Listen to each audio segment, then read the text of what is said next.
125페이지 요거는 조금 이따가 보도록. 입지규제 최소구역 먼저 보죠. 128페이지 보면은 128페이지에 입지규제 최소구역의 지정대상 지역 나오죠.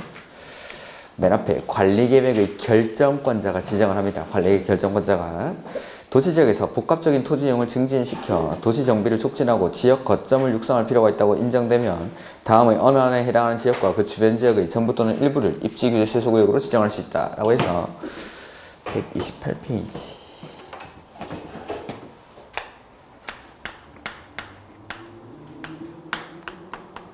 입지 규제 최소 구역. 자, 이렇게 좀 나눠보면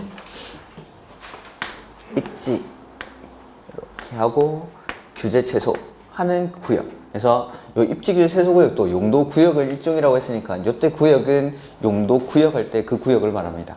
그 다음에 규제 최소는 말 그대로 규제를 최소화해주는 구역으로서 우리가 해결해야 되는 게 요 입지죠, 입지. 여기 어딘지. 여기 어디라고 했죠? 구도심.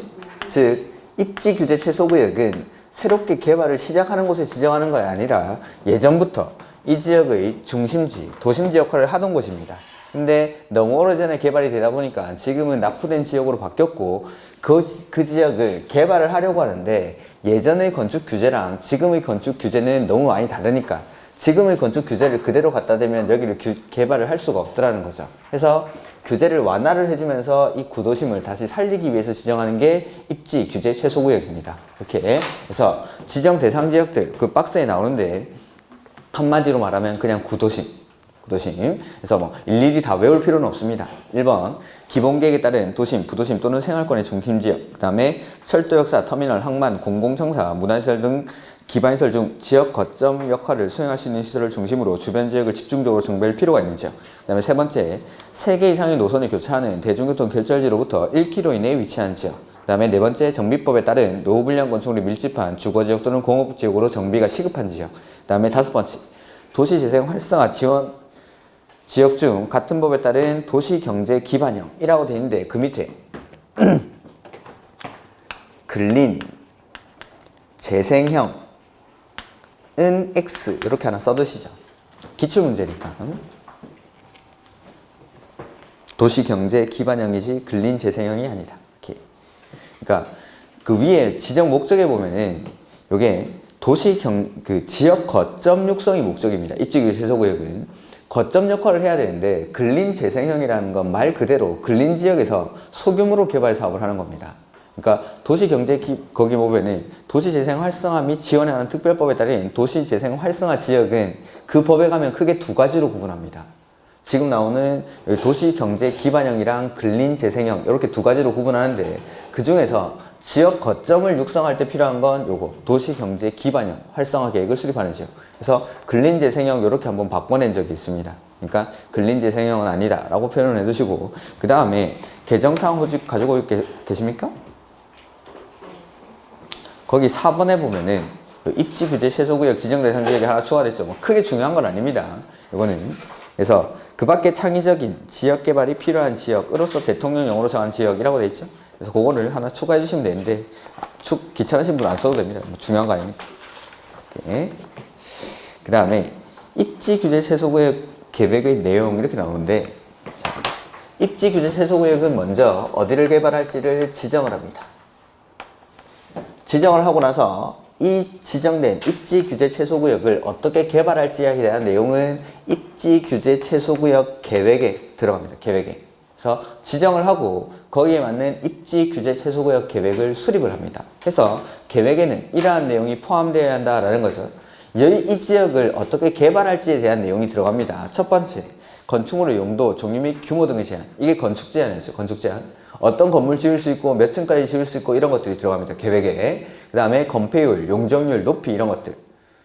이 입지규제 최소구역에서 건폐율이나 용적률, 높이는 어떻게 적용할지. 그 다음에 세 번째, 자 입지규제 최소구역이 지정이 되면은 규제를 완화해 줍니다. 근데 그 규제를 무턱대고 막 완화하는 게 아니라 현재 이 지역에 기반시설이 얼마나 확보되어 있는지를 보고 그 기반시설이 감당할 수 있을 정도의 규제만 완화를 해줍니다. 그러니까 세 번째가 주요 간선도로 등 기반시설 확보에 관한 사항. 기반시설이 얼마나 확보되어 있는지를 보고 규제를 완화해줘야 되니까. 그 다음에 네 번째, 용도 지역, 지구, 도시군 계획 시설, 이 바로 기반시설이죠. 및 지구 단위 계획의 결정에 관한 사항. 자, 이 지역은 이제 개발이 될 겁니다. 기존의 용도 지역이 개발하기에는 좀 더 부적합한 지역이죠. 자, 보면은 여기는 원래 이종 일반 주거 지역이었다라고 해보죠. 근데 여기가 역세권이라서 오피스텔도 짓고 좀 더 고층 건물들을 짓고 싶은 겁니다. 그럴 때는 준주거 지역 뭐 이런 식으로 용도 지역을 바꿔줘야겠죠. 그래서 용도 지역에 관한 내용이라든지 아니면 개발에 필요한 용도 지구 내지는 개발이 일어난다면 이 지역에는 기반시설이 부족해지겠죠. 내지는 해서 도로 내지는 전기, 상하수도와 같은 기반시설, 그게 도시군 계획시설이죠. 그 다음에 지구 단위 계획도 개발이 시작하는 곳에 지정하는 겁니다. 개발이 시작하는 곳.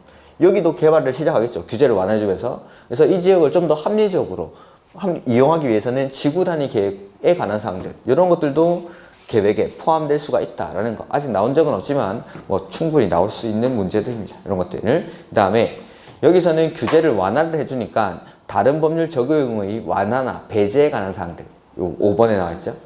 요 정도까지. 그래서 건축 제한, 건폐율, 용적률 높이, 내지는 용도 지역, 지구, 구역, 그 다음에 기반시설, 내지는 지구 단위 계획, 그 다음에 주요 간선도로 등 기반시설 확보에 관한 사항, 그 다음에 다른 법률 적용의 배제나 완화에 관한 사항, 이러한 것들이 입지 규제 최소구역 계획에 들어갑니다. 이렇게. 그 다음에 129페이지 고려사항은 공인중개사가 고려하는 게 아니니까 그건 지워버립시오. 그래서 보면은 입지규제 최소구역은 지정을 하는데 지정 어떻게 할까요? 관리계획으로. 입지규제 최소구역의 지정은 관리계획으로. 계획 수립하는 건 어떻게 할까요? 역시 관리계획으로. 그래서 지정하는 것도 입안, 그 다음에 결정, 고시라는 관리계획 절차를 거치고 계획 수립하는 것도 입안, 결정, 고시라는 관리계획 절차를 거쳐가지고 지정을 하고 입지규제 최소구역 계획을 수립을 합니다. 그 다음에 결정하기 전에 협의하고 심의해야겠죠. 그 다음에 여기도 협의하고 심의를 합니다. 일단 아까 지정 대상 지역 맨 앞에 보면은 그 박스 위에 입지규제 최소구역의 지정 누가 한다고 되어 있죠? 관리계획의 결정권자. 여기서 유의하셔야 되는 건 관리계획 결정권자는 원칙은 시, 도, 대도시, 예외적으로 국장이죠. 그러니까 국장도 지정할 수 있는 거지 국장만 지정하는 건 아닙니다. 국장만 지정하는 거. 이게 입지규제 최소구역이 처음 생길 때는 국장만 지정할 수 있었는데 지금은 관리계획 결정권자로 개정이 됐습니다. 그러니까 국장도 결정할 수 있지 국장만 결정하는 건 아닙니다. 이건.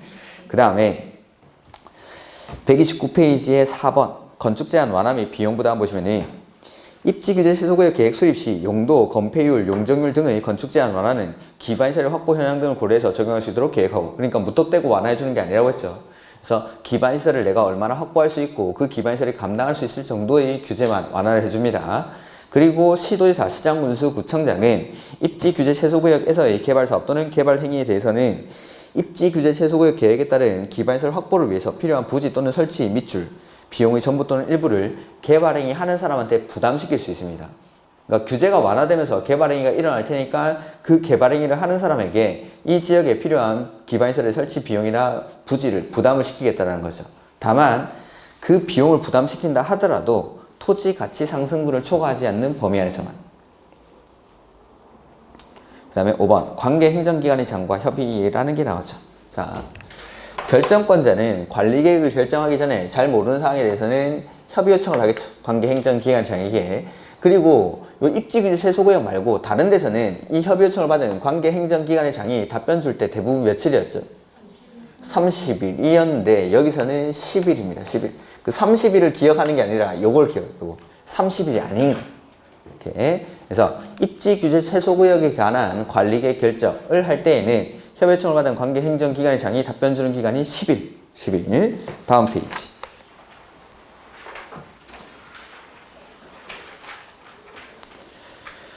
가로 1번에 보시면은 다른 법률에서 즉 국계법 말고 다른 법에서 일정한 절차를 거치고 나면 관리계획 결정이 의제되는 경우가 있습니다. 그러니까 이러한 것을 한 경우에는 관리계획이 결정, 고시된 것으로 본다 하는 경우가 있습니다. 그렇다 하더라도 이 법에 따르지 아니하고 입지규제 세소구역의 지정과 입지규제 세소구역 계획을 결정할 수 없다. 그러니까 입지규제 세소구역을 지정하거나 입지규제 세소구역 계획을 수립할 때는 반드시 입안, 결정, 고시라는 절차를 거쳐서 지정을 해야 되고 계획을 수립해야지 다른 법률에서 이게 의제가 안 됩니다. 이게 이제 올해 기출문제였죠. 그 다음에 기준은 누가 정하죠? 국장. 기준은 국장이. 그래서 됐고 7번에 입지규제 세소구역이 지정이 되고 나서 행위제한, 어떤 건물 지을 수 있고 건폐율, 용적률 어떻게 되고 이런 것들 아까 계획에 다 들어가 있었죠? 계획으로 정합니다. 입지규제 세소구역 계획으로. 그 다음에 적용 배제 규정이 나오는데 입지규제 세소구역이 지정이 되면 이 지역에서는 일부 규정을 적용하지 않을 수가 있는데 그게 첫 번째 주택법에 따른 주택의 배치 내지는 부대복리시설의 설치 기준, 대지 조성 기준 이런 것들. 그 다음에 주차장법에 따른 부설주차장의 설치. 그 다음에 세 번째는 미술작품의 설치. 이러한 규정을 적용하지 아니할 수 있답니다. 아니할 수 있다. 안 하는 거 아니고. 그 다음에 하나 더 추가된 게 있는데 5번에 있을 겁니다. 개정사항에 건축법에 따른 공개공지의 설치. 이러한 규정들을 적용하지 않을 수가 있습니다. 이렇게. 그래서 주택법에 따른 주택의 배치, 부대복리시설의 설치 기준, 대지 조성 기준, 그 다음에 부설주차장의 설치, 미술작품의 설치, 공개공지의 설치 이러한 규정을 적용하지 아니할 수 있다. 이렇게. 그 다음 적용 완화 규정인데 자, 이 입지규제 세소구역에서 어떠한 규정을 완화할지 이러한 것들은 계획으로 정합니다. 계획으로. 그 계획을 정하는데 협의, 심의를 거쳐야겠죠. 마찬가지로. 자, 이 심의를 할 때 원래 관리계획 결정 시 심의는 도시계획위원회의 심의를 거치는데 이 입지규제 최소구역으로 지정하는 지역 안에 보니까 학교가 있는 겁니다. 학교가. 그래서 거기가 학교환경위생정화구역 이렇게 지정이 되어 있는 거죠. 내지는 문화재가 있어서 역사문화환경보존지역 이렇게 지정이 되어 있는 곳입니다. 이 입지규제 최소구역 지정 대상 지역이. 그러한 지역에서 규제를 완화할지 말지를 결정할 때는 도시계획위원회뿐만 아니라 학교 환경위생정화위원회 내지는 문화재위원회와 공동으로 심의를 개최합니다. 공동심의. 그리고 완화 여부를 결정하는데 완화 여부를 결정할 때는 도시계획위원회의 의결을 따르는 게 아니고 이 사람들 학교환경위생정화위원회나 문화재위원회의 의결에 따라서 완화 여부를 결정합니다. 그래서 보면은 입지규제 세소구역에 대한 도시계획위원회 심의 시 학교환경위생정화위원회 또는 문화재위원회와 공동으로 심의를 개최하고 라고 되어 있죠. 이 경우 그 결과에 따라 다음의 법률 규정을 완화해 적용할 수 있다. 그래서 다음의 법률 규정은 다음 페이지 박스 안에. 그래서 학교환경위생정화구역에서의 행위 제한이라든지 넘기시면 안 되고 131페이지 그 위에 박스에 학교환경위생정화구역에서의 행위 제한이나 역사문화환경 보존지역에서의 행위 제한을 완화할지 말지를 결정할 때는 공동심의를 하라는 거죠. 그리고 130페이지 맨 밑에 이 경우 완화할지 말지 여부는 도시계획위원회의 의결을 따르는 게 아니라 학교환경위생정화위원회나 문화재위원회의 의결에 따라서 완화 여부를 결정하게 됩니다. 이렇게. 그다음 이렇게 입지규제 세소구역으로 지정된 지역은 특별 건축 구역으로 지정된 것으로 본다. 간주를 합니다. 간주. 이렇게. 이러한 것들이 입지규제 세소구역. 최근에는 용도구역에서 이 입지규제 세소구역이 훨씬 더 많이 나오고 있습니다. 이렇게. 그래서 다시 한번 보면 입지규제 세소구역은 구도심에 지정을 합니다. 지정 대상 지역들을 일일이 뭐 외울 필요는 없는데 이런 곳이 구도심이다 해서 지정 대상 지역에 절대 들어가면 안 되는 게 개발이 처음으로 이제 시작되는 곳들, 그런 것들은 입지규제 세소구역의 지정 대상 지역이 아닙니다. 대표적으로 뭐 도시개발구역이라든지 택지개발지구와 같이 개발을 이제 막 시작하는 곳들은 이러한 지역이랑은 어울리지 않죠. 이렇게 해서 지정을 하고 계획을 수립하는데 지정할 때도 관리계획으로, 계획 수립할 때도 관리계획으로 합니다. 입지구제 세소구역 지정 누가 하죠? 결정권자가. 그래서 시, 도, 대도시 예외적으로 국장, 도 할 수 있는 거지 국장만 지정하는 건 아닙니다. 그 다음에 결정권자가 결정을 하기 전에 협의 요청을 하면 답변 주는 기간이 10일. 그리고 지정이 되거나 하면 일부 규정을 적용하지 않을 수가 있는데 그게 4가지. 주택의 배치, 부대복리시설의 설치 기준, 대지조성 기준, 부설주차장의 설치, 미술작품의 설치, 공개공지의 설치 이러한 규정을 적용하지 아니할 수 있다. 그 다음에 입지규제 최소구역으로 지정된 지역은 여기를 뭘로 봐주죠? 특별 건축 구역으로 지정된 것으로 간주, 본다입니다. 본다. 그 다음에 계획을 수립해서 이 입지규제 최소구역을 개발을 하는데 그때 규제를 완화할지 말지 여부를 결정할 때는 도시계획위원회 심의 시 학교환경위생정화위원회나 문화재위원회와 공동으로 심의를 개최하죠. 그리고 완화 여부는 도시계획위원회의 의결을 따르는 게 아니라 이 사람들의 의결에 따라서 완화 여부를 결정합니다.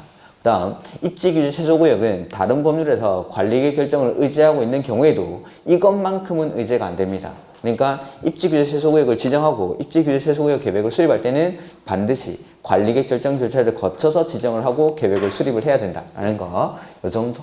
그 다음에 참고로 아까 입지규제 최소구역 계획의 내용들 그런 것들은 조금 봐두시고 가고, 그 다음 다시 앞으로.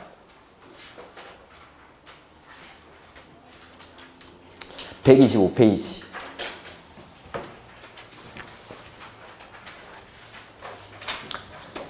하나의 대지가 둘 이상의 용도, 지역, 지구, 구역에 걸치는 경우라고 되어 있죠. 자, 요거는 1, 2월 달에 안 했었죠. 한번 해보면은, 자, 첫 번째 원칙. 하나의 대지가 둘 이상의 용도, 지역, 지구, 구역 등에 걸치는 경우입니다. 그 중에서 가장 작은 부분의 규모가 330제곱미터 이하일 때, 이렇게 대지가 둘 이상의 용도, 지역 등에 걸치는 경우 중 가장 작은 부분의 규모가 330제곱미터 이하일 때, 얘는 첫 번째 건폐율이나 용적률, 얘네는 가중평균합니다. 가중평균. 면적을 고려해서 가중평균하고, 그 다음에 두 번째 건축 제한에 대해서는 대지 중 가장 넓은 면적이 속하는 지역, 지구, 구역 등에 관한 규정을 적용합니다. 다만 예외적으로 도로변을 따라서 띠 모양으로 지정된 상업지역의 경우에는 기준이 330이 아니라 660제곱미터 이렇게 바뀝니다. 그래서 보면은 하나의 대지가 둘 이상의 용도, 지역, 지구, 구역에 걸치는 경우로서 각 용도, 지역 등에 걸치는 부분 중 밑줄 가장 작은 부분의 규모 125페이지죠. 가장 작은 부분의 규모가 330제곱미터 동그라미. 근데 가로 안에 도로변에 띠 모양으로 지정된 상업지역 밑줄 하시고 그 밑에 줄에 660제곱미터 동그라미.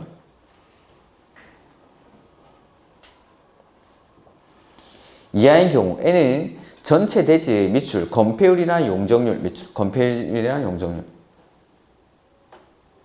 각 부분의 전체 대지 면적에서 차지하는 비율을 고려해서 다음의 구분에 따라 각 용도, 지역 등별 건폐율 및 용적률을 밑줄, 가중평균 한 값을 적용하고 그 밖에 건축 제한 밑줄 등에 관한 사항은 밑줄, 대지 중 가장 넓은 면적이 속하는 용도, 지역 등에 관한 규정을 적용한다. 네. 그래서 자, 이거 한번 보죠. 지금 이 칠판 전체가 하나의 토지입니다. 토지. 그래서 내가 이런 대지를 하나 가지고 있다라고 보죠. 이런 대지를 하나 가지고 있는데 전체 대지 면적이 1000제곱미터인데 용도 지역이 이렇게 지정이 됩니다. 이렇게. 해서 여기는 주거지역, 여기는 상업지역 이렇게 지정이 되는 거죠. 이렇게 용도 지역을 지정할 때는 뭐가 필요할까요? 자가 있어야 됩니다. 자가. 이 선을 자를 대고 쭉 끊는 겁니다. 이거를 그러니까 농담이 아니라 대지 이거 필지별로 이렇게 필지 경계선을 따라서 용도 지역을 지정하는 게 아니라는 거죠. 자를 대고 선을 쭉 끄니까 자 필지별로 경계선을 따라서 하면은 여기 쭉 끄다가 여기 거기 내 친구 땅인데 하면 이걸 상업지역에 이렇게 편입을 시키는 겁니다. 아니면 이제 쭉 끄다가 원수 땅이죠. 그럼 거기 주거지구 편입시키고 이렇게 하는 게 아니라 그냥 자대고 선을 쭉 끊는 겁니다. 그러니까 하나의 대지가 이렇게 주거지역과 상업지역에 걸쳐있는 이런 토지가 나오는 거예요. 이런 토지가. 이럴 때. 자, 이 토지를 쓰는 방법은 크게 두 가지가 있습니다. 첫 번째는 나눠서 쓰면 됩니다. 분필해가지고. 분필해서 각 필지로 나눠가지고 주거지역은 주거지역 따로, 상업지역은 상업지역 따로 쓰면 되는데 나는 이 토지를 하나로 쓰고 싶습니다. 1000제곱미터 전체를. 그때 어떻게 쓰냐라는 게 이겁니다. 그때 어떻게 쓰냐. 나누지 않고 1000제곱미터를 쓰려고 할 때. 해서 건폐율이나 용적률은 가중평균한다 라고 돼 있죠. 자, 주거지역에 속하는 부분을 700제곱미터라고 하고 상업지역에 속하는 부분을 300제곱미터라고 해보죠. 그 다음에 주거지역의 건폐율은 50%, 용적률은 200%라고 하고 상업지역은 건폐율이 70%, 용적률은 500%라고 하겠습니다. 이럴 때 가중평균하는 공식이 그 밑에 막 나와 있는데 그냥 여기서 따로 구하고 여기서 따로 구해서 더하면 됩니다. 이렇게. 자, 보면은 건폐율은 어떻게 구하죠? 대지 면적분의 건축 면적. 용적률은 대지 면적분의 연면적. 이상한 소리 들리는데. 연면적. 이렇게. 이게 건폐율 용적률 구하는 공식이죠. 요거 그대로. 자, 건폐율은 대지 면적분의 건축 면적이니까 여기서 따로 구해서 더하는 겁니다. 자, 주거지역의 대지 면적이 지금 700이죠. 700. 그 다음에 주거지역의 건폐율은 50%. 그러면 주거지역에 대지 면적 주어져 있고 건폐율 주어져 있으면 건축 면적 구할 수 있습니까? 네. 그래서 건폐율이 50%라는 건 대지 면적 중에서 절반까지를 건물을 지어서 덮을 수 있다라는 거죠. 그럼 주거지역에서 쓸 수 있는 최대 건축 면적이 350제곱미터 이렇게 되는 겁니다. 그 다음에 상업지역에도 똑같이 하면은 300제곱미터 중에 70%까지 건물을 지어서 덮을 수 있으니까 얼마까지? 210제곱미터까지 내가 건축 면적으로 사용할 수 있죠. 이걸 더하는 겁니다. 더하면은 560이죠. 560. 이 560이 뭐냐면 1000제곱미터에 대한 건축 면적이 되는 거예요. 1000제곱미터에 대한 건축 면적. 그러면은 자, 이 대지 전체의 건폐율을 구하기 위해서는 560은 1000제곱미터에 대한 건축 면적이니까 전체 대지 면적인 1000제곱미터로 나눠주는 거죠. 그러면 여기 건폐율이 얼마가 되죠? 56%. 이 56%가 전체 1000제곱미터에 대한 건폐율이 되는 겁니다. 전체. 그 다음에 용적률도 똑같이 하면 돼요. 용적률도. 자, 주거지역의 대지 면적이 700이죠. 그 다음에 용적률은 200%죠. 이럴 때 우리 연면적 구하는 거 했죠 이거? 자, 대지 면적에다가 용적률이 200%면 얼마 곱해주면 되죠? 2배, 2 곱하는 거죠. 그래서 용적률이라는 건 대지 면적의 몇 배만큼을 건물의 용량으로 쓸 수 있냐라는 거니까 대지 면적이 700이고 용적률이 200%일 때 주거지역에서 쓸 수 있는 연면적은 1400제곱미터. 이게 주거지역에서의 연면적이죠. 그 다음에 상업지역도 똑같이 구하면 300의 5배니까 1500제곱미터. 그럼 이 두 개 더하면 2900이죠. 2900. 이 2900제곱미터가 바로 1000제곱미터 전체 대지 면적에 대한 연면적이 되는 겁니다. 연면적. 그러면 이걸 전체 대지 면적인 1000으로 나눠주면 되겠죠. 1000제곱미터. 나누면은 이 지역의 용적률은 29%가 아니라 290%. 290%. 요게 전체 대지의 용적률 되는 겁니다. 요거는 계산 문제가 꽤 오래 전에 나왔는데 언제든지 나올 수 있는 계산 문제입니다. 공법에서 가장 대표적인 계산 문제죠. 그래서 이렇게 둘 이상의 용도지역에 걸쳐 있을 때 대지 면적인 전체 대지에 대한 건폐율이나 용적률은 각각에 속한 부분을 따로 구해가지고 더하시면 됩니다. 이렇게. 그 다음에 건축 제한에 대해서는 대지 중 가장 넓은 면적이 속하는 용도지역 등에 관한 규정을 적용하겠다라고 했죠. 그러면은 자, 이 대지가 둘 이상의 용도지역에 걸치는 경우 중 지금 가장 작은 부분이 상업지역이고 그 부분의 규모가 330제곱미터 이하 맞습니까? 이럴 때는 이 대지 전체에 대해서 대지 중 가장 넓은 면적이 속하는 용도지역이 주거지역이죠. 그러니까 여기는 상업지역이긴 하지만 상업지역에 맞는 건물을 지을 수가 없습니다. 주거지역에 맞는 건물을 지어서 활용을 해야 됩니다. 그러니까 이런 것들은 좀 따로 떼가지고 분필해서 활용하는 게 훨씬 낫겠죠. 근데 이게 숫자가 이게 바뀌는 거죠. 여기가 상업지역이고 여기가 주거지역입니다. 대박. 주거지역 300제곱미터를 상업지역으로 쓸 수 있는 거죠. 그러니까 이런 땅들은 일반인들이 이런 규정을 알겠습니까? 여러분들이 되니까 아는 거지. 이런 땅을 살 때는 최대한 싸게 사야겠죠. 야, 주거지역이 300제곱미터 들어가 있는데 이거 싸게 달라고. 해서 뭐 그런가? 하고 싸게 주는 겁니다. 그럼 나는 상업지역으로 활용을 하는 거죠. 이런 것들은. 이렇게 이런 것들. 밖에 나가서 토지를 살 때 이런 것들은 주의를 하셔야겠죠. 그러니까 이게 아까처럼 주거지역, 상업지역 이렇게 돼 있을 때는 최대한 싸게 사야 되는 겁니다. 상업지역에 속한 땅이라고 비싸게 팔려고 하면은 야 이거 네가 이거 규정을 모르서 그러나 본데 이거 바로 이거 상업지역으로 쓸 수가 없는 땅이다 하고 나는 사가지고 분필해서 쓰는 겁니다. 나눠가지고 상업지역은 상업지역 따로 주거지역은 주거 따로 이렇게 근데 여기 예외 규정에 보면은 도로변을 따라서 띠 모양으로 지정된 상업지역에서는 기준이 얼마로 바뀌죠? 자 보면은 이렇게 도로가 있고 내 대지가 이렇게 있는 겁니다. 뭐 건폐율이나 용적률은 똑같이 따로따로 구하면 됩니다. 그리고 용도지역이 이렇게 지정이 되는데 이 도로변을 따라서 길다랗게 이렇게 상업지역이 지정이 됩니다. 대부분의 상업지역은 이렇게 지정이 됩니다. 도로들 따라 가지고 실제로 이제 용도지역 같은 거 보면은 지적 편집도라는 게 있는데 그거 보면은 뭐 아예 시내 강남이라든지 저런 데 나가면은 블록 단위로 아예 상업지역을 지정하기도 하지만 이런 주거지역 쪽으로 오면은 지하철역에서 나와가지고 그 대로변을 따라서 이렇게 쭉 길다랗게 상업지역을 보통 지정을 합니다. 그걸 가로상업지역이라고 합니다. 길 따라서. 자, 이렇게 도로를 따라서 띠 모양으로 지정된 상업지역에서는 기준이 660으로 바뀌었죠.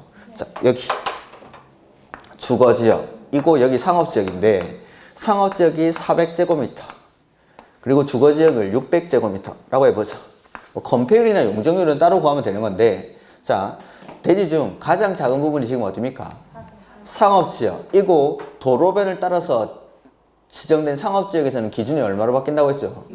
660, 400제곱미터, 660제곱미터 이하 맞습니까? 네. 야, 주거지역도 660제곱미터 이하잖아 라고 하시면 그건 볼 필요가 없죠. 가장 작은 부분이 660제곱미터 이하인지만 확인하시면 되는 겁니다. 그래서 상업지역이 가장 작은 부분이고 이게 660제곱미터 이하니까 이건 상업지역으로 쓸 수가 없습니다. 가장 넓은 용도지에 관한 규정을 적용하는 거죠. 그러니까 이런 땅들은 나눠서 써야 되는 거예요. 나눠서. 근데 이게 숫자가 바뀌는 거죠. 여기가 600, 여기가 400. 이거 대박. 그렇죠? 주거지역 이 400제곱미터를 상업지역으로 쓸 수 있는 겁니다. 상업지역으로. 그러니까 그 몇 년 전에 나왔었는데 연예인들이 뭐 꼬마 빌딩 투자 비법 이러면서 이 규정이에요. 이 규정. 보면은 연예인들은 돈이 많으니까 일단 상업 이 도로변에 있는 큰 건물을 자기 돈을 주고 사는 겁니다. 그 다음에 이면 도로에 있는 이 작은 건물 요거를 자기가 사는 거죠. 해가지고 합의를 합니다. 합의를. 그래 버리면 이 앞에 있는 이 빌딩은 자기 거였고 그 다음에 뒤에 있는 거 뭐 이면 도로가 없으면 더 싸겠죠. 그리고 용도지역까지 주거지역이라든지 상업지역이 아닌 지역으로 바뀌어버리면 가격은 더 떨어질 겁니다. 근데 이 작은 토지를 하나 사가지고 합의를 하는 거죠. 그럴 때, 자, 주거지역과 상업지역에 걸치게 되겠죠? 그리고 이 작은 부분을 내 땅보다 작게 만드는 거죠. 그리고 이걸 660제곱미터 이하로 만들어 버리면 되죠. 그러면은 이걸 상업지역으로 써버리는 겁니다. 나는 작게 사가지고 토지 가치가 엄청나게 증가하겠죠. 이런 것들. 정말 피가 되고 살이 되는 강의죠. 일반인들 이런 거 알 수가 없으면 알 수가. 땅을 살 때 이런 건 잘 보셔야죠. 이런 것들은. 내가 이걸 주거지역으로 쓰고 상업지역으로 쓰고 이런 것들이 나뉘는 겁니다. 이렇게 둘 이상의 용도지에 걸쳐있을 때 이런 것들. 이게 진짜 뉴스에 뭐지? 연애 프로그램 이런 데 나왔었죠. 꼬마 빌딩 투자의 비법 이러면서 이렇게 하는 겁니다. 이렇게. 전면도로에 있는 건물을 사가지고 이면도로에 있는 작은 빌딩을 내가 매입을 해서 합의를 해버리는 겁니다. 그럼 뒤에 있는 토지 가격이 엄청나게 증가하는 겁니다. 이렇게 이런 것들. 그 다음 세 번째 건물이 고도지구에 걸쳐 있을 때 얘는 대지와 건물 전부에 대해서 고도지구에 관한 규정을 적용합니다. 네 번째, 건물이 방화지구에 걸쳐 있죠. 이럴 때는 그 전부라고 되어 있습니까? 책에? 그 전부. 그 전부가 뭐죠? 건물 전부입니다. 건물 전부. 건물 전부에 대해서 방화지구에 관한 규정을 적용합니다. 단, 방화지구와 방화지구가 아닌 곳의 경계가 방화벽으로 구획이 되어 있을 때에는 방화지구가 아닌 곳에 대해서는 그러하지 아니하다. 그러니까 방화지구에 대해서는 그대로 방화지구에 관한 규정을 적용하는 거고, 방화지구가 아닌 곳에 대해서는 그러하지 아니하다. 자, 보죠. 이 상업지역에 고도지구가 지정이 되어 있다라고 해보죠. 고도지구. 요 옆에 뭐 청와대가 있는 겁니다. 그래서 청와대로부터 반경 얼마까지는 고도지구로 지정을 했고, 건물을 짓는데 이렇게 고도지구랑 고도지구가 아닌 곳에 걸치게끔 이렇게 건물을 지은 겁니다. 자, 중요한 건 건물이 걸쳐 있어야 됩니다. 건물이 해서 건물이 고도지구랑 고도지구가 아닌 곳에 걸쳐 있을 때는 대지랑 건물 전부에 대해서 고도지구에 관한 규정을 적용합니다. 그러니까 청와대로부터 반경 얼마까지는 고도를 지키라고 했는데, 이 선까지가 고도지구로 해서 여기까지는 고도를 지켜서 짓고, 여기서부터는 뭐 50층으로 짓고 하면은 지정하는 의미가 없겠죠. 그래서 대지랑 건물 전부에 대해서 고도지구에 관한 규정을 적용합니다. 그 다음, 여기 상업지역에 방화지구를 지정해보죠. 마찬가지, 건물이 방화지구와 방화지구가 아닌 곳에 걸쳐 있죠. 이럴 때는 뭐에 대해서? 건물 전부. 그 전부가 건물 전부를 말합니다. 건물 전부에 대해서 방화지구에 관한 규정을 적용합니다. 왜냐하면 땅은 불에 안 타니까. 건물 전부에 대해서만. 다만 방화지구와 방화지구가 아닌 곳의 경계가 이렇게 방화벽으로 구획이 되는 겁니다. 그러면 이제 연소의 위험이 차단이 되죠. 그러니까 방화지구에 대해서는 그대로 방화지구에 관한 규정을 적용하지만 방화지구가 아닌 곳에 대해서는 그러하지 아니하다라는 겁니다. 이렇게 일단 중요한 건 건물이 방화지구나 고도지구에 걸치게끔 이렇게 건축이 됐을 때를 말합니다. 이렇게. 그 다음 126페이지 맨 밑에 이제 하나의 대지가 녹지지역과 그 밖의 지역, 지구, 구역에 걸치는 경우라고 되어 있죠. 그래서 5번. 이건 이제 다시 대지가 녹지지역과 그 밖의 지역, 지구, 구역에 걸치는 경우입니다. 이럴 때 원칙은 각각 씁니다. 각각. 그래서 대지가 녹지지역과 그 밖의 지역, 지구, 구역에 걸쳐 있는 경우에는 다음 페이지 제일 첫 번째 줄 끝에 각각 동그라미 각각. 근데 126페이지 맨 밑에 가로 안에 보죠. 가로 안에 밑줄합니다. 규모가 가장 작은 부분이 어디죠? 녹지지역. 거기 밑줄. 규모가 가장 작은 부분이 녹지지역. 로서 해당 녹지지역이 그냥 그 규모 그걸 330제곱미터로 바꿔주죠. 1에 따라 대통령령으로 정하는 규모라고 되어 있죠. 그게 330제곱미터. 127페이지 맨 위에 그 뭐 1에 따라 대통령령으로 정하는 규모 그게 330. 밑에 나뭇잎 표시에 써놨죠. 그냥 위에 바꿔놓으면 되는데 330제곱미터인 경우는 제외한다. 자, 보면은 대지가 녹지지역에 걸치는 경우에는 각각 쓰는데 가장 작은 부분이 가장 작은 부분이 어디였죠? 녹지지역이고 그 부분의 규모가 330제곱미터 이하인 경우에는 제외된다라는 건 각각 쓰는 거에서 제외하겠다라는 겁니다. 각각 쓰는 거에서. 각각 쓰는 거에서 제외하면 어떻게 해야 되죠? 원칙대로 큰 부분으로 흡수해서 쓰겠다라는 겁니다. 큰 부분으로. 자, 이게 무슨 말이냐 보죠. 여기 이렇게 대지가 있는데 이 대지가 이렇게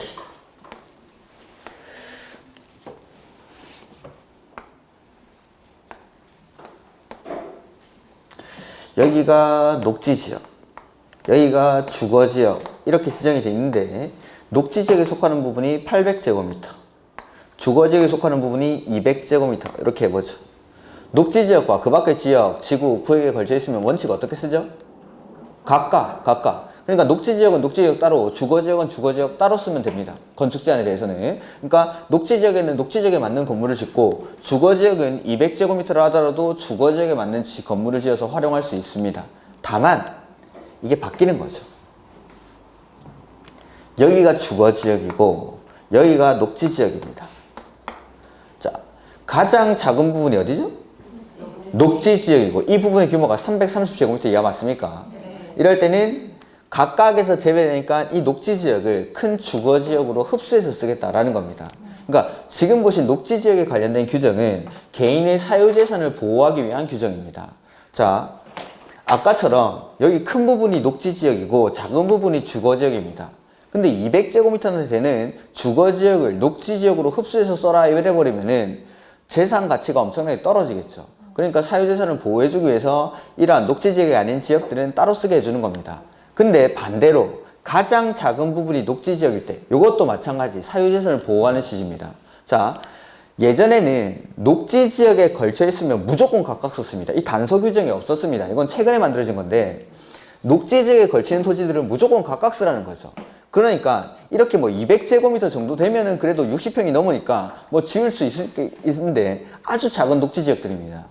아주 뭐 100제곱미터도 안 되는 작은 녹지지역들인데 그런 녹지지역까지 무조건 따로 쓰라는 거죠. 그러니까 녹지지역은 녹지지역을 보존해야 된다라는 취지에서 무조건 예전에는 각각 쓰게 했는데 작은 녹지지역들을 무조건 따로 쓰라고 하니까 방치되고 버려지는 녹지지역이 많은 겁니다. 해서 이렇게 330제곱미터 이하의 녹지지역들은 큰 부분으로 흡수해서 쓸 수 있게끔 해줍니다. 이렇게 해서 둘 다 개인의 사유재산 보호라는 취지에서 녹지지역은 원칙은 각각 쓰지만 가장 작은 부분이 녹지지역이고 그 부분의 규모가 330제곱미터 이하일 때는 각각 쓰는 게 아니라 큰 부분으로 흡수해서 씁니다. 요 단서, 요게 제일 최근에 만들어진 조문인데 아직까지 시험에 나오지 않았습니다. 이런 것들은 이제 언젠가 곧 나올 것 같은데 요거 가장 작은 부분이 녹지지역이고 그 부분의 규모가 330제곱미터 이하일 때는 큰 부분으로 흡수해서 쓴다라는 거. 그다음 녹지지역에 있는 건물이 역시 건물이 고도지구나 방화지구에 걸치죠.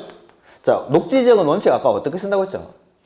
각각이지만 녹지지역에 있는 건물이 고도지구나 방화지구에 걸쳐 있을 때는 각각이 아니라 고도지구나 방화지구에 관한 규정을 적용합니다. 이렇게 그래서 예외해서 녹지지역의 건물이 동그라면 건물이 고도지구나 방화지구에 걸칠 때 N은 각각 쓰는 거 아닙니다. 각각 쓰는 거 아니고 고도지구나 방화지구에 관한 규정을 적용한다. 그러니까 고도지구에 걸치는 경우에는 건물이랑 대지 전부에 대해서 고도지구에 관한 규정을 적용하고 방화지구에 걸치는 경우에는 건물에 대해서만 방화지구에 관한 규정을 적용하겠죠. 단 방화지구와 방화지구가 아닌 곳의 경계가 방화벽으로 구획된 경우에는 방화지구가 아닌 곳에 대해서는 그러하지 아니하다. 이렇게 녹지지역에 있는 건물도 고도지구나 방화지구에 걸칠 때는 그 규정을 적용을 하겠다라는 겁니다. 이렇게 자 다시 한번 보죠. 대지가 둘 이상의 용도지역에 걸치는 경우 중 가장 작은 부분의 규모가 얼마죠? 330제곱미터 이하일 때 N은 건폐율이나 용적률을 어떻게 합니까? 가중평균. 그냥 계산 문제로 혹시나 나오면은 각각 따로따로 구해서 더하시면 됩니다. 따로따로. 이런 것들은 실제로 몇 번 해보면은 그렇게 어렵지 않습니다. 나중에 문제풀이 가서 한번 해보고 그 다음에 건축 제한에 대해서는 대지 중 가장 넓은 면적에 속하는 용도, 지역 등에 관한 규정을 적용하죠. 그래서 큰 부분으로 흡수해서 쓰겠다라는 겁니다. 큰 부분으로. 다만 도로변을 따라서 띠 모양으로 지정된 상업지역에서는 기준이 얼마로 바뀌죠? 660제곱미터. 660제곱미터. 그 다음 건물이 고도지구에 걸쳐 있을 때는 어디에 대해서? 대지랑 건물 전부에 대해서 어디에 관한 규정을 적용하죠? 고도지구에 관한 규정을 적용을 하는데 건물이 방화지구에 걸쳐 있을 때 N은 어디에 대해서만? 건물에 대해서 어디에 관한 규정? 방화지구에 관한 규정을 적용합니다. 단 방화지구와 방화지구가 아닌 곳의 경계가 방화벽으로 구획된 경우 N은 방화지구가 아닌 곳에 대해서는 그러하지 아니하다. 그러니까 방화지구에 대해서는 그대로 방화지구에 관한 규정을 적용하고 방화지구가 아닌 곳에 대해서는 그러하지 아니하다라는 거. 그 다음 대지가 녹지지역과 그 밖의 지역, 지구, 구역에 걸쳐있을 때 원칙은 각각 따로따로 씁니다. 따로따로. 녹지지역에 걸쳐있을 때는 따로따로 쓰는 게 원칙이지만 가장 작은 부분이 어디고? 녹지지역이고 그 부분의 규모가 330제곱미터 이하일 때는 각각이 아니라 큰 부분으로 흡수해서 쓰게 됩니다. 큰 부분으로. 그 다음 녹지 지역에 있는 역시 건물이 고도지구나 방화지구에 걸치죠? 그럴 때는 각각이 아니라 고도지구나 방화지구에 관한 규정을 적용하겠다라는 겁니다. 이런 것들 최근에 안 나온 지가 꽤 됐는데 언제든지 나올 수 있는 문제입니다. 이런 것들은. 그 다음에 입지규제 시소구역 했고 우리 책 순서상으로는 지구 단위 계획이 나오지만 저는 이제 오늘부터는 요거 제가 써놓은 목차 순서대로 하겠습니다. 요 기반 시설부터. 그래서 요거는 뒤쪽에 나와 있습니다.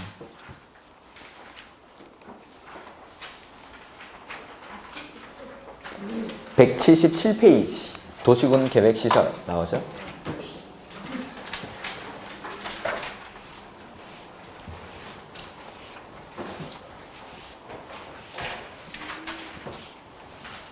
그래서 뭐 기반 시설 이 관리계획으로 결정이 되면 도시군 계획시설로 바뀌고 이런 것들 했었죠. 그래서 177페이지 1번에 보시면 기반시설 이렇게 나와있죠. 자.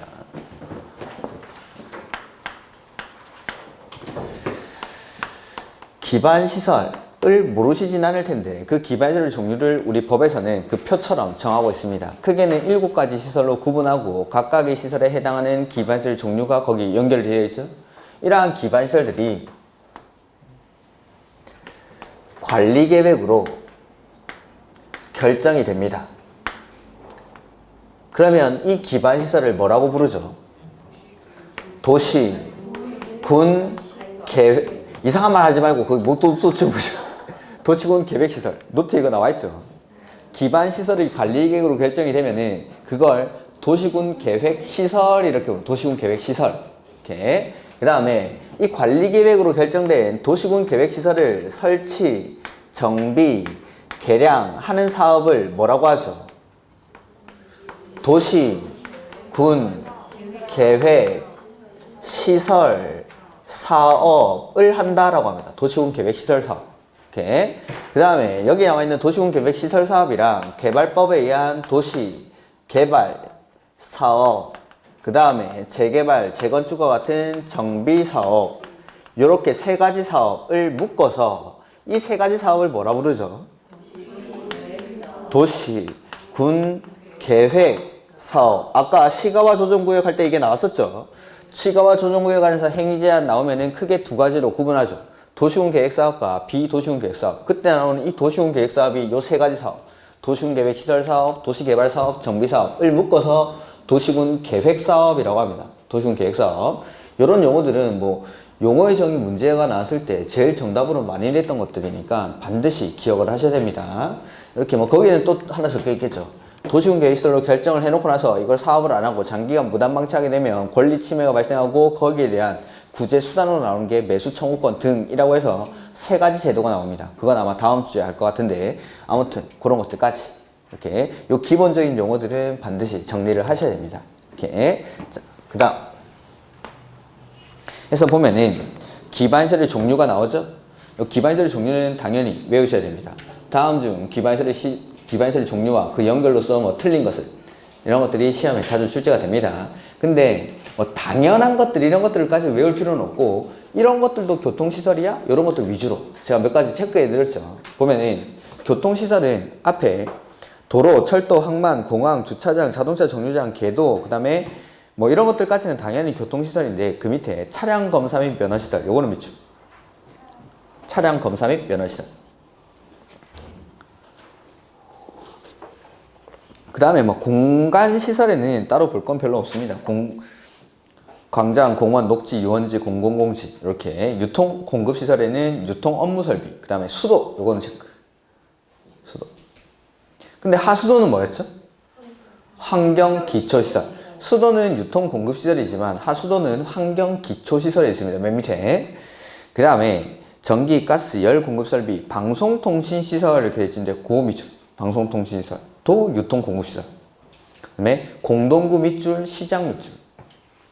시장은 기반시설입니다. 시장은 기반시설인데 백화점, 마트 이런 건 기반시설이 아니죠.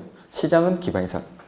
그 다음에 공공문화체육시설도 그냥 한번 읽어보시면 되고, 방제시설은 하천, 유수지, 저수지, 밑줄. 뒤에 있는 방화설비, 방풍설비, 방수설비, 사방설비, 방조설비는 너무 쉬우니까 시험에 안 나옵니다. 앞에 있는 하천, 유수지, 저수지. 그 다음에 보건위생시설, 이거 귀신 나오는 데라고 했죠? 장사시설, 도축장, 종합의료시설 이런데, 장사시설은 묘지 관련 시설이랑 장례시설을 묶어서 장사시설 이렇게 부릅니다. 봉안당, 납골당, 화장장 이런 것들, 장례식장. 그 다음에 환경기초시설, 하수도는 했죠? 아까 위에서. 수도는 유통공급시설인데 하수도는 환경기초시설. 그 다음에 조금 뒤에 빗물 저장 및 이용시설, 요건 새로 생겼으니까 한번 체크해 두시고. 그 다음에 그동안 시험에 제일 많이 나왔던 게 폐차장. 폐차장을 교통시설로 많이 바꿔냈습니다. 폐차장은 환경기초시설. 그 다음에 이렇게 법에서 기반시설의 종류를 세분을 하고 있는데, 이걸 다시 대통령령에서 세분할 수 있는 기반시설이 있습니다. 그게 그 밑에 도로, 자동차 정류장, 광장, 요것만. 어떻게 세분되는지까지는 그냥 놔두십시오. 대신에 곧 음영 처리된 부분 있죠? 대통령령으로 세분할 수 있는 기반시설이 3가지 있습니다. 도로, 자동차 정류장, 광장. 자동차 정류장이 어떻게 세분되는지가 시험에 나온 적이 있습니다. 근데 그런 것들까지는 뭐 아실 필요가 없는 것 같고, 그냥 대통령령으로 세분할 수 있는 기반시설이 3가지가 있다. 도로, 자동차 정류장, 광장 이런 것들. 그 다음 도시군 계획시설. 이 뭐죠? 기반시설 중에 관리계획으로 결정된 걸 도시군 계획시설이라고 하죠. 이렇게. 그 다음에 공공시설, 요거는 용어의 정의에서 우리가 읽었던 겁니다. 이렇게. 그 다음에 도시군 계획시설의 설치 관리. 자, 요 관리계획으로 결정된 도시군 계획시설을 설치하고 관리를 어떻게 하냐라는 거죠.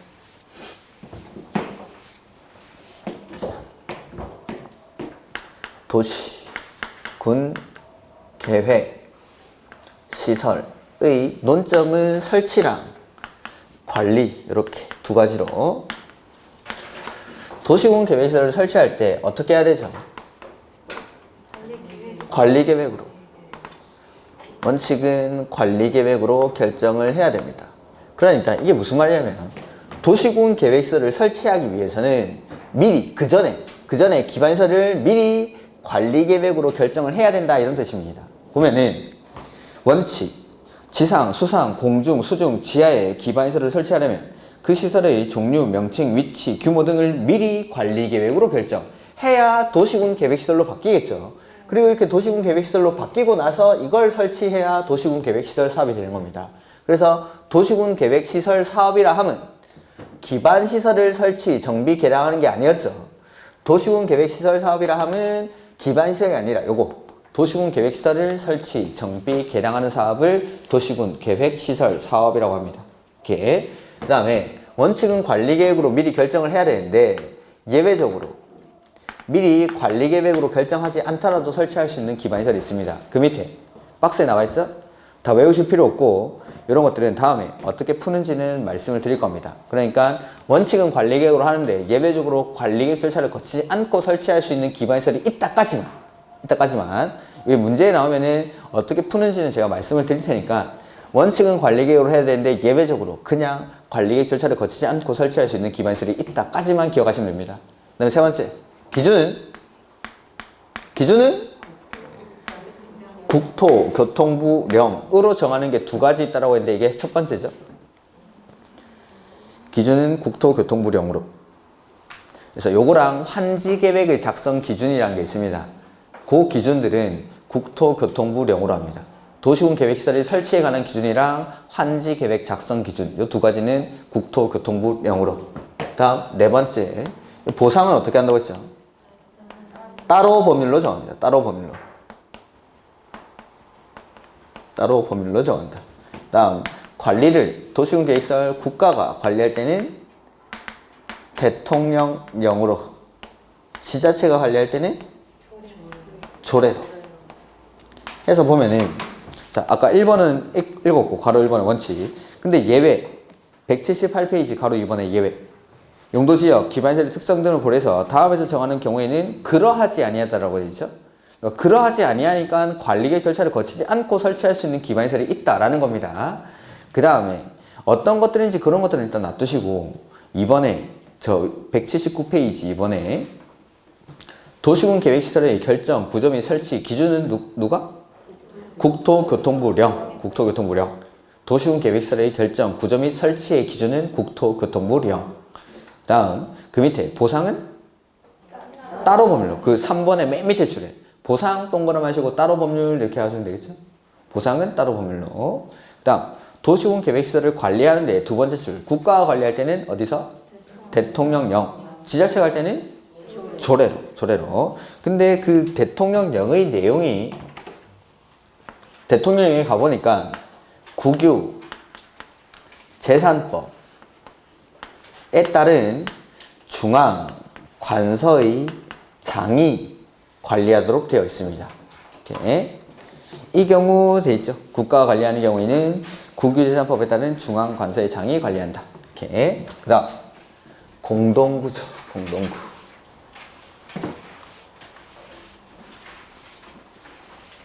공동구는 개별적으로 매설하던 지하 매설물들을 이 공동구라는 곳에 공동 수용함으로써 도시의 미관을 개선하고 도로교통의 원활한 소통을 위해서 설치하는 게 공동구입니다. 그래서 지하 매설물들을 공동으로 수용하는 구를 공동구라고 하죠. 공동구. 이렇게 전기, 수도, 가스와 같은 지하 매설물들을 요 커다란 공동구라는 관안에 공동으로 수용하는 겁니다. 그래서 논점은 요것도 어떻게 설치하고 그 다음에 관리는 어떻게 하고 이렇게 해서 보면은 공동구의 의의부터 보죠. 공동구란 전기, 가스, 수도 등의 공급설비, 통신시설, 하수도시설 등 지하 매설물을 공동 수용함으로써 미관 개선, 도로 구조의 보전 및 교통의 원활한 소통을 위해서 지하에 설치하는 시설물을 공동구라고 합니다. 그러니까 예전에는 전기, 수도, 가스 이런 거 다 개별적으로 매설하다가 이제 같이 하는 거죠. 같이 해서 공동구 설치. 자, 이거는 공동구는 땅 밑에다가 콘크리트 관을 묻어야 됩니다. 개발이 끝난 곳에는 이런 거 설치하기 쉽습니까? 어렵습니까? 어렵기 때문에 일정 규모 이상의 개발이 시작되는 곳들에는 이 공동구를 반드시 설치를 하도록 합니다. 해서 일정한 지역에서는 공동구를 의무적으로 설치를 해야 되는데 그 의무가 되는 곳이 면적은 200만 제곱미터를 초과하는 6군데가 있죠. 그 6군데의 공통점은 개발이 시작되는 곳입니다. 도시개발구역, 택지개발지구, 경제자유구역, 정비구역, 공공주택지구, 도청 이전 신도시 이렇게 6군데입니다. 외우지 마십시오. 제가 60번 할 테니까. 도시개발구역, 택지개발지구, 경제자유구역, 정비구역, 공공주택지구, 도청 이전 신도시 이렇게 공통점은 개발이 시작되는 곳들. 이제 막 개발이 일어날 때 택지를 조성하는 단계에서 밑에다가 관을 묶고 사업을 시작하는 겁니다. 나중에는 묶기 힘드니까. 그래서 200만 제곱미터를 초과하는 이런 6군데에서는 공동구를 반드시 설치를 해야 된다라는 거. 두 번째, 공동구 설치할 때 돈이 들어가 있죠. 비용. 설치 비용은 점용 예정자, 공동구를 설치했을 때 나중에 쓸 사람들이랑 사업 시행자가 같이 부담합니다. 점용 예정자와 사업 시행자가. 다만 점용 예정자들은 내가 개별적으로 매수할 때 들어가는 비용의 범위 안에서만 설치 비용을 부담을 합니다. 다음, 공동구를 설치한 경우에는 공동구에 수용돼야 될 시설들은 수용을 해야 됩니까? 할 수 있습니까? 해야죠. 기껏 공동구를 설치했는데 나는 전봇대 세울래 라고 하면은 설치할 필요가 없으니까. 공동구를 설치한 경우에는 공동구에 들어가야 될 시설들은 반드시 수용을 해야 되지만 공동구 협의회 심의를 거쳐서 수용할 수 있는 게 두 가지 있습니다. 하수도랑 가스. 하가 이랬죠. 하가 얘네는 수용을 할 수 있다. 할 수 있다. 이렇게 요게 이제 설치에 관한 부분이죠. 보면은 180페이지 맨 밑에 뭐 설치의 타당성부터 이런 것들은 그냥 가볍게 읽어보시면 됩니다. 그러니까 너무 자주 도로를 팠다 덮었다 할 때에는 차라리 우리 공동구를 설치하는 게 낫지 않겠어? 라고 타당성 검토를 해야 된다라는 거죠. 이렇게. 그 다음에 3번에 공동구 수용 의무라고 되어 있죠. 공동구가 설치된 경우에는 대통령령으로 정하는 바에 따라 공동구에 수용하여야 할 시설이 모두 수용되도록 하여야 한다. 하여야 한다. 그러니까 의무적으로 수용을 해야 됩니다.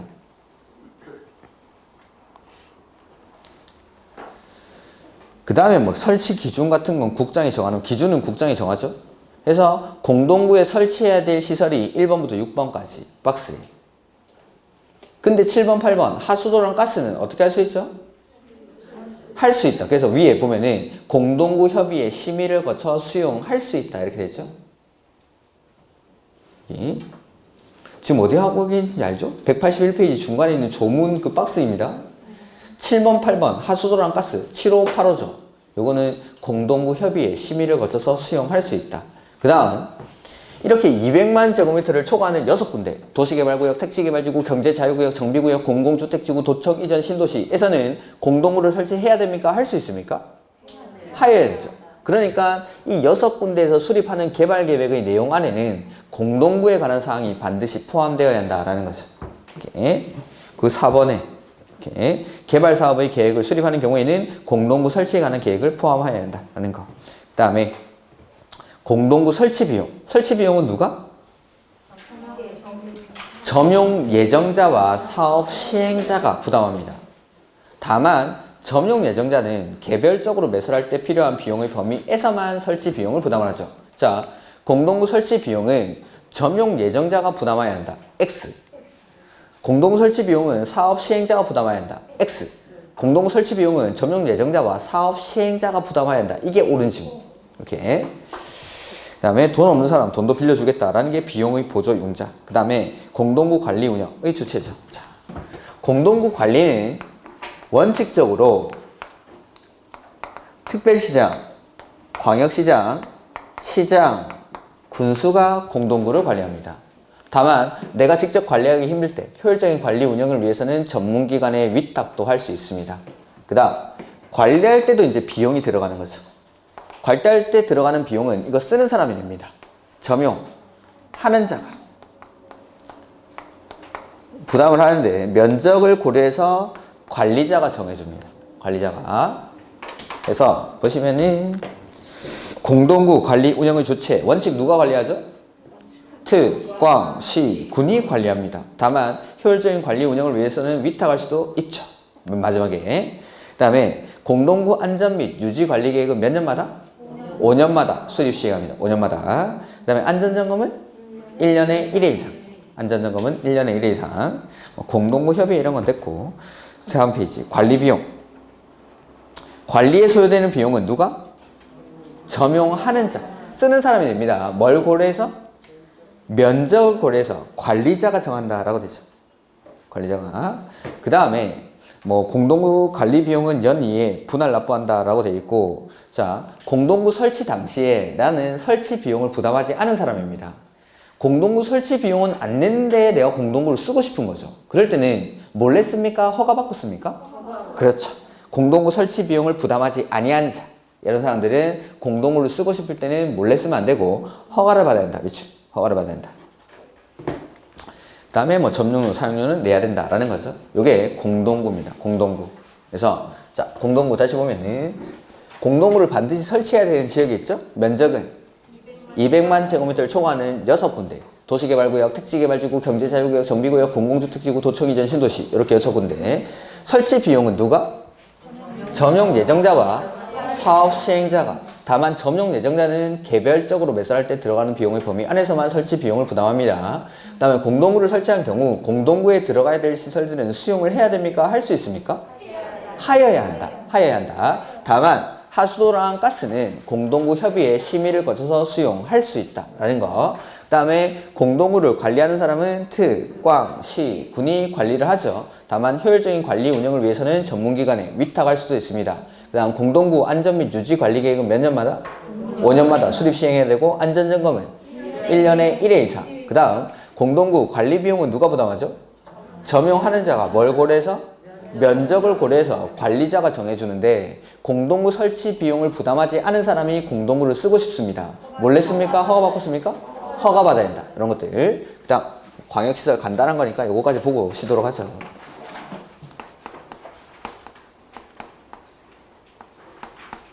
자, 광역시설이라는 건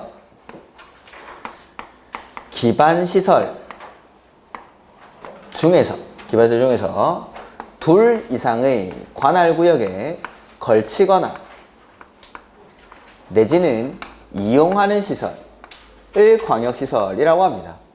이렇게. 그러면은 이 광역시설은 기반시설입니까? 아닙니까? 기반시설 맞죠? 기반시설 중이라고 했으니까 광역시설 역시 기반시설이죠. 그래서 기반시설 중 광역시설이니까 광역시설 역시 기반시설이라서 광역시설을 설치하거나 관리할 때 원칙은 어떻게 설치 관리를 하죠? 요렇게 우리 도시군 계획시설의 설치 관리에 따라서 설치하고 관리하는 게 원칙. 그래서 기반시설이기 때문에 도시, 군, 계획, 시설의 설치와 관리에 따라서 광역시설도 설치하고 관리하는 게 원칙입니다. 원칙은 다만 광역시설은 여기 둘 이상의 관할구역에 걸치거나 이용하는 시설이죠. 공법에서 둘 이상 나오면은 어떻게 하죠? 협의. 그래서 지금부터 여기 쓰는 건 예외입니다. 예외. 그러니까 원칙은 도시군 계획시설의 설치 관리에 따라서 해야 되는데 예외적으로 첫 번째 협의회를 구성하거나 협약을 체결을 해서 설치 관리할 수가 있다라는 거죠. 근데 만약에 협의회의 구성이나 협약의 체결이 이루어지지 않습니다. 그럴 때는 누가? 관할이. 같을 때는 도지사가, 여기서 중요한 건 직접 설치하는, 직접. 설치할 자를 지정해 주는 게 아니라 도지사가 직접 설치한다라는 거. 그 다음에 두 번째, 국가계획으로 설치하는 광역시설은 법인이, 코레일 같은 거 말씀드렸죠. 그 광역시설의 설치를 사업 목적이나 사업 종목으로 하는 다른 법률에 따라 설립된 법인이 설치 관리할 수 있다라는 거. 이렇게. 그래서 광역시설은 원칙은 도시군 뭐가 걸치는 시설이고 뭐가 이용하는 시설이고 이런 것들은 굳이 구분 안 하셔도 됩니다. 그냥 둘 이상의 관할구역에 걸치거나 이용하는 시설인데 설치 관리 184페이지에 나오죠. 원칙은 관리계획으로. 근데 예외적으로 협약을 체결하거나 협의회 등을 구성해서 설치 관리할 수가 있는데 협약의 체결이나 협의회 등의 구성이 이루어지지 않을 때 같은 도에서는 누가? 도지사가 직접이란 말은 없지만 직접 설치하는 겁니다. 그죠? 그 다음에 국가계획으로 설치하는 광역시설은 법인이 설치 관리할 수 있다라는 거. 그 다음에 185페이지 그 3번은 이건 뭐냐면 저쪽에 우리 작년부터인가 보니까 이쪽에 광명에 버스 차고지 설치하는 거 막 반대하고 이러던데. 차량기지 뭐 이런 거. 그런 것들이 들어온 겁니다. 아니면 서울시의 쓰레기 매립장을 광명시에다가 설치하는 거죠. 그럼 광명시 사람들은 좋아합니까? 싫어합니까? 그럼 서울시는 광명시한테 돈 줘라 이런 말입니다. 그게. 보면은 지자체는 환경오염이 심하게 발생하거나 해당 지역의 개발을 현저하게 위축될 우려가 있는 광역시설을 다른 지자체 관할구역에 설치할 때는 다음에서 정하는 바에 따라 환경오염 방지를 위한 사업이나 해당 지역 주민의 편익 증진을 위한 사업을 해당 지자체와 함께 시행하거나 이에 필요한 자금을 해당 지자체에 지원해야 한다라는 거죠. 어떤 것들 도와주고 이런 것들은 뭐 상세하게 보실 필요는 없습니다. 여기까지. 그 다음에 매수 청구권이 나오는데 이것보다는 조금 쉬었다가 뒤에 196페이지부터 보도록 하죠.